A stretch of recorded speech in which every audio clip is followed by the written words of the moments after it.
नमस्कार. आकाशवाणी औरंगाबाद केंद्राच्या सायंकालीन बातमीपत्रात मी शुभांगी बिंदू आपलं स्वागत करते.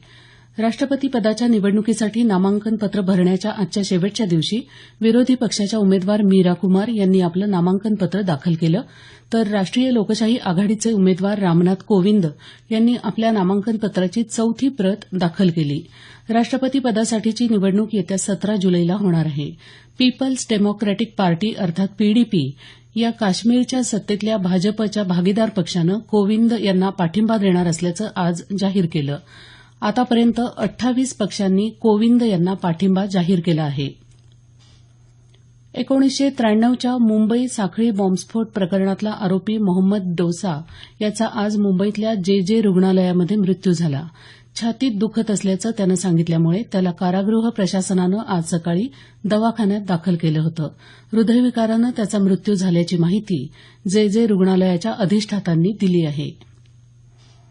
केंद्र सरकारच्या 25 विभागांचं येत्या काही दिवसात संपूर्ण संगणकीकरण होणार असल्याची माहिती केंद्रीय मनुष्यबळ राज्यमंत्री डॉ जितेंद्र सिंह यांनी दिली आहे.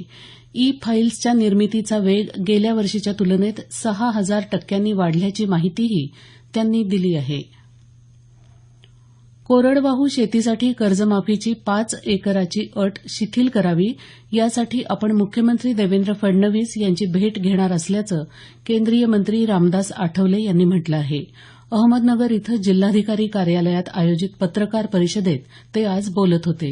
शेतकऱ्यांना बियाणे खरेदीसाठी 10,000 रुपये कर्ज देण्याच्या महाराष्ट्र शासनानं घेतलेल्या निर्णयासंदर्भात भारतीय रिझर्व्ह बँकेची परवानगी आवश्यक असल्यानं यासंदर्भात केंद्रीय अर्थमंत्री अरुण जेटली यांच्याशी चर्चा करणार असल्याचंही आठवले यांनी यावेळी सांगितलं. बालहक्क कायद्याची संपूर्णपणे अंमलबजावणी करता यावी यासाठी शासनानं 4 नवीन कायदे आणले असल्याची माहिती राज्य बालहक्क आयोगाचे अध्यक्ष प्रवीण घुगे यांनी दिली आहे. ते काल सोलापूर इथं पत्रकारांशी बोलत होते. यासंदर्भातल्या तक्रारींचा निपटारा वेळेत व्हावा आणि पीडितांना न्याय मिळावा यासाठी शासन मुंबई, औरंगाबाद आणि नागपूर इथं 3 नवी न्यायालयं सुरू करणार असल्याचंही घुगे यांनी सांगितलं. मुलांवर अन्याय होत असेल तर त्यांचं संरक्षण करण्याची जबाबदारी बालहक्क आयोगाची असल्याचं नमूद करत आयोग आता पूर्ण क्षमतेनं काम करणार असल्याचं घुगे यावेळी म्हणाले. मतदार यादीत अद्यापपर्यंत नावं समाविष्ट न झालेल्या नागरिकांची नावं मतदार यादीमध्ये यावीत यासाठी निवडणूक आयोग येत्या 1 जुलैपासून एक विशेष मोहीम राबवणार आहे. यामध्ये प्रथम मतदान करणाऱ्या युवकांवर विशेष लक्ष पुरवण्यात येणार आहे. या मोहिमेचं स्मरण जास्तीत जास्त युवकांना करून देता यावं यासाठी निवडणूक आयोग फेसबुकची मदत घेणार आहे.